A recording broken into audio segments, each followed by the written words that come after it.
Hey Mpenzi, welcome back to my YouTube channel. If you're new here, my name is Esther. So guys, yes, by now you already know we're in Poland.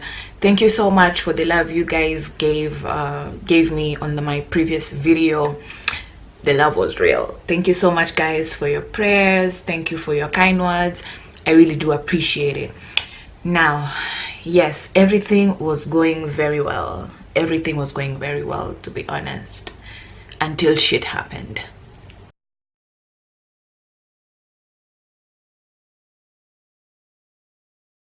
So on the previous video I told you guys, see you tomorrow, I'm gonna show you guys where I'm staying. So the following day, yeah, because right now I'm still staying in the hostel that I told you guys about. So the following day I went to the house. The landlady came to pick me up.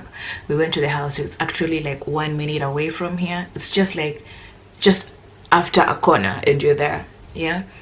And then we go through this weird looking alleyway. The alleyway is full of pigeon shit. It looked really disgusting, to be honest. And then she was saying, okay, you really have a big bag and there's no elevator and the house is on the 3rd floor. So I was like, okay. So I was like, okay, she's here, she's gonna help me, fine. I have a look at the stairs. The stairs are wooden. I have no problem with wooden stairs, but if it's gonna be wooden stairs, let me not hear those sounds when I'm going up the stairs. It was really scary. For a moment I thought maybe we are gonna fall. We get into the house. We get into the house. I see two tenants that were there. I was introduced to them. The house was filthy guys, filthy. Everything was everywhere. There was just a lot of shit. And then even before we entered the house, this lady was kind enough to tell me, please don't worry, because usually they don't clean, so probably the house is not so clean. I was just like, oh, okay. In my head I'm like, it's just the usual mess. But I got there, the house is not even maintained properly. I managed to take several pictures of the house. The house was looking like shit. Basically the house is a shithole. Not even was, it's probably still is. The house is a shithole. I just couldn't imagine people live there, to be honest. Don't get me wrong, I'm not a bougie girl. I'm not like I'm of a certain standard. No. But still, if I'm gonna pay for something, let me get value for my money, because it's not like I was begging you to stay there. I'm paying for that place, so just give me value for my money. And you know, even before coming to Poland, when I was applying for the visa here, I told the embassy officer, there was this officer at the embassy, and he was saying that I'm supposed to have like permanent accommodation already booked. And me, I was like, you know, the only thing I can do is at least reserve an Airbnb for like 1 week, and then when I get to Poland I look for a permanent place to stay, because you know, you can't really rely on people online. You can get scammed or something. This officer didn't want to hear anything. He was just like, you have 14 days to provide proof of permanent accommodation or else your visa is gonna be denied. So to be honest, I really tried to avoid such a situation, but I was not in a position to. I think maybe in another video I'll explain like my visa process to come to Poland and why I'm in Poland and all that stuff. But then, to be honest, when I just saw that house, I was like, no. I even told the landlady, there's no way I'm staying in this house. There's no way. Luckily she also owns this hostel, so I was like, for me, I'm gonna head out. I'm going back to the hostel. So I had already paid my deposit money. So she was like, so do you wanna like cancel everything or I should look for another house? I was like, if you can give me a better option, for me, I have no problem, as long as I just get a proper place to stay. There's no way I can stay in such a house, yeah. So she was like, okay, cool. So after a few days she showed me some other house. I really didn't like it. The house was really old and there are like 4 men staying there already. So I was like, maybe not. I honestly didn't like the house. The house was really old.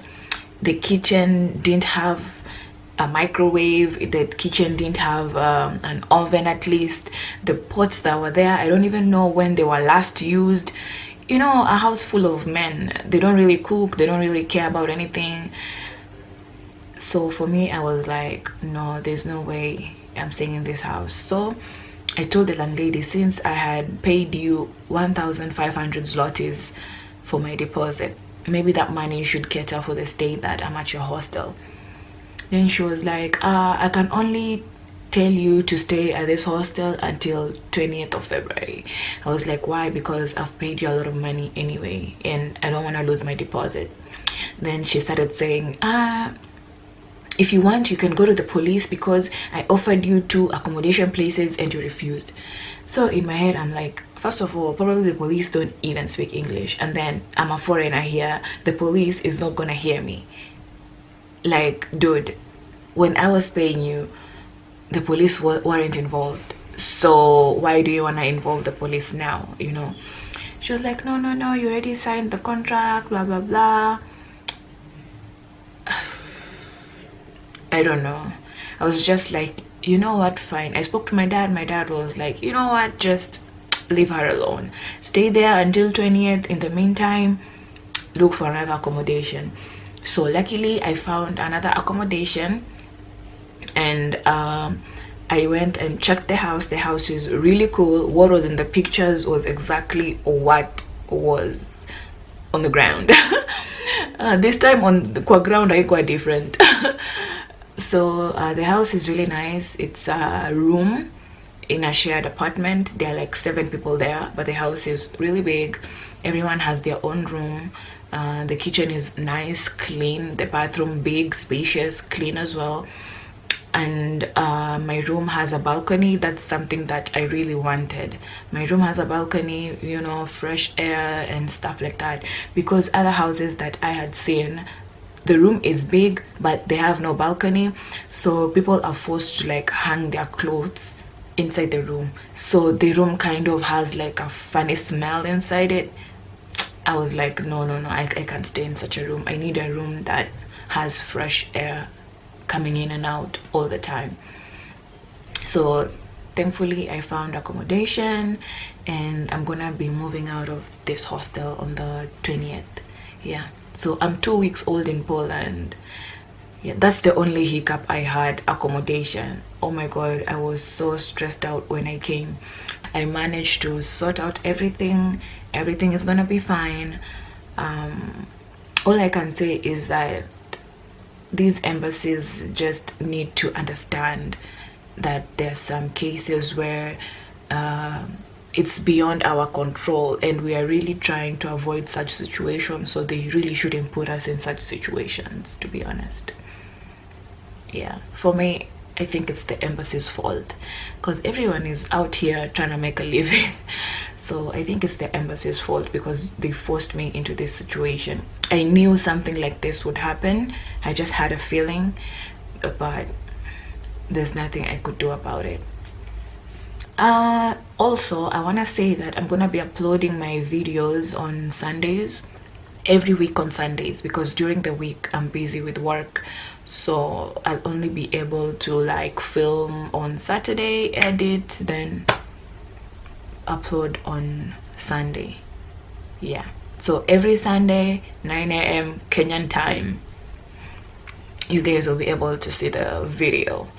Yeah, thank you guys for your support, by the way. Like, my subscriber list is going. Thank you guys for everything. Thank you guys for the love you've shown me so far. I really do appreciate it. Yeah, so see you guys in the next video. I'm actually going out today, so bye.